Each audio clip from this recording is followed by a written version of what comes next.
Breaking news చూస్తున్నాం. బంగ్లాదేశ్ మాజీ ప్రధాని షేక్ హసీనాకు ఆ దేశ ఐసీటీ కోర్టు ఉరిశిక్ష విధిస్తూ తీర్పు వెలువరించింది. ఢాకా అల్లర్ల కేసులో హసీనాకు ఉరిశిక్ష ఖరారైంది. షేక్ హసీనాకు ఉరిశిక్ష విధిస్తూ అక్కడి ఉన్నత న్యాయస్థానం ఐసీటీ తీర్పు ఇచ్చింది. ప్రస్తుతం మన దేశంలో ఆశ్రయం పొందుతోన్న హసీనాను అప్పగించాలంటూ ఆ దేశం ఇప్పటికే భారత్ను సంప్రదించింది. షేక్ హసీనాపై యుద్ధ నేరాల కేసును కూడా నమోదు చేసింది. ఇప్పుడు హసీనాతో పాటు అప్పటి హోంమంత్రి అసదుజ్జామన్ కు ఉరిశిక్ష విధిస్తూ తీర్పు ఇవ్వడం సంచలనం కలిగిస్తోంది.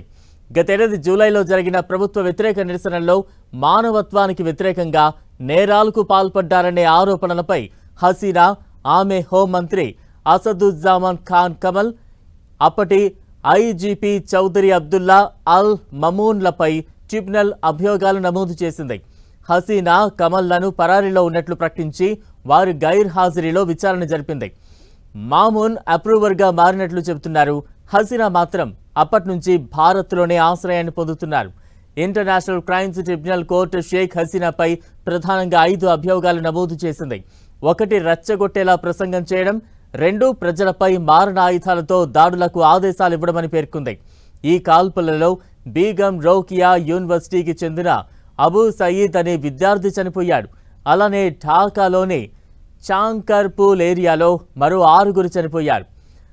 ఆషూలియా ప్రాంతంలో మరో 6 కాల్పుల్లో మరణించారు.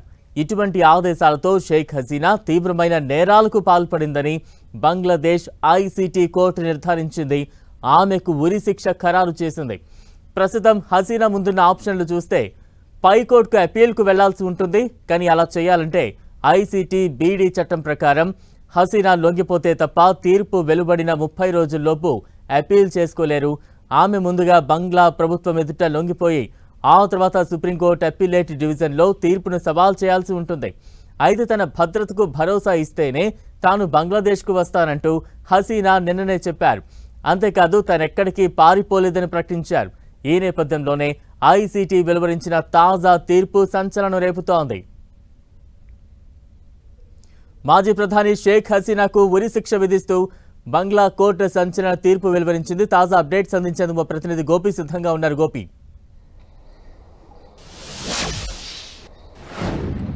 బలరాం, ఢాకాలో జరిగిన అల్లర్లకు సంబంధించిన సమయంలో ప్రధానిగా ఉన్న షేక్ హసీనా ఇచ్చిన ఉత్తర్వుల వల్ల 1400 మంది వరకు కూడా చనిపోయినట్టుగా న్యాయస్థానం గుర్తించడం జరిగింది. ఐసీటీ కోర్టులో ఈరోజు జరిగిన తీర్పులో అనేక విషయాలను కూడా ఈ సందర్భంగా ప్రస్తావించడం జరిగింది. ముఖ్యంగా ప్రజలు ఏదైతే ప్రభుత్వానికి వ్యతిరేకంగా నిరసనలు తెలుపుతున్న సమయంలో వాళ్ళపైన విచక్షణారహితంగా కాల్పులకు ఆదేశాలు ఇవ్వడము, యుద్ధ సమయంలో ఉపయోగించాల్సిన ఆయుధాలని తన ప్రజలపైన ఉపయోగించడము, వాళ్ళు చనిపోవడానికి ఆమె మానవత్వం లేకుండా ఆమె ఇచ్చిన తీర్పులో ఆమె ఇచ్చిన ఆర్డర్స్ వల్లే భారీ ఎత్తున కూడా ప్రాణ నష్టం జరిగిందన్న దానిపైన కూడా కోర్టు ఈరోజు సమర్థించడం జరిగింది. ఆమెకు మరణశిక్ష విధిస్తూ తీర్పునిచ్చింది. ఆమెతో పాటు అప్పట్లో పనిచేసిన హోంశాఖ మంత్రిగా ఉన్న వ్యక్తికి కూడా ఇదే శిక్షను ఖరారు చేస్తూ తీర్పు ఇవ్వడం జరిగింది. అయితే ఇప్పటికే గతంలో హోంశాఖ మంత్రిగా పనిచేసిన వ్యక్తి ప్రభుత్వానికి అప్రూవల్గా మారడము, షేక్ హసీనా ఆ అల్లర్ల తర్వాత ఆమె భారత్లోకి వచ్చి తలదాచుకోవడంతో ఇప్పుడు ఆమె తిరిగి బంగ్లాదేశ్కు వెళ్తుందా లేదా అన్న దానిపైన కొంత సందిగ్ధత నెలకొన్నది. ఎందుకంటే ఆమె ముందు ఉన్న ఒకే ఒక ఆప్షన్, ఆమె ప్రస్తుతం బంగ్లాదేశ్ ప్రభుత్వం ముందు లొంగిపోవాలి, ఆ తర్వాత అపిలేట్ చేసుకోవాల్సిన అవసరం ఉంటుంది. ఆమె తన నేరాన్ని చేయలేదన్న దానికి రుజువు చేసుకోవడానికి కావచ్చు, క్షమాభిక్షకు సంబంధించి కూడా ఆమె పైకోర్టుకు వెళ్ళాలి అంటే ముందు ఆమె అక్కడ బంగ్లాదేశ్లో లొంగిపోవాల్సి ఉంటుంది. సో ఈ బంగ్లాదేశ్ కోర్టుకు సంబంధించి ఐసీటీ ఈరోజు ఇచ్చిన తీర్పు కంటే ముందే ఆమె తనకు రక్షణ కల్పిస్తే నేను బంగ్లాదేశ్కు తిరిగి వస్తాను, నేను ఎటువంటి నేరం చేయలేదు అంటూ కూడా ఆమె మొన్న చెప్పిన ఇంటర్వ్యూలో కూడా ఆమె అదే అంశాన్ని చెప్పడం జరిగింది. మరి ఈ రోజు ఐసీటీ ఇచ్చిన తీర్పుతోటి ఆమె మరి తిరిగి బంగ్లాదేశ్కు వెళ్తుందా, మరి అక్కడి ప్రభుత్వం ముందు లొంగిపోతుందా అనేది కూడా ప్రస్తుతం ఒక ప్రశ్నగా మారింది.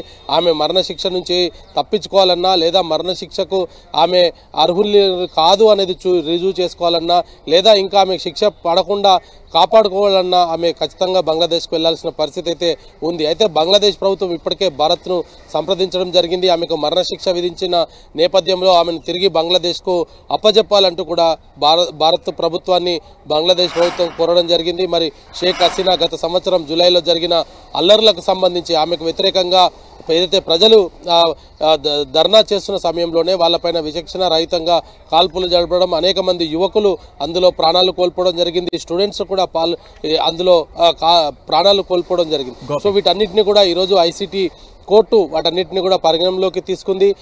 ఇవన్నీ కూడా చూసిన తర్వాత ఐసీటీ ఆమెకు మరణశిక్ష విధిస్తూ తీర్పునివ్వడం జరిగింది. మరి భారత్ ఆమెను బంగ్లాదేశ్కు అప్పజెప్తుందా లేదా అనేది కూడా వేచి చూడాలి. Barla right, thank you Gopi.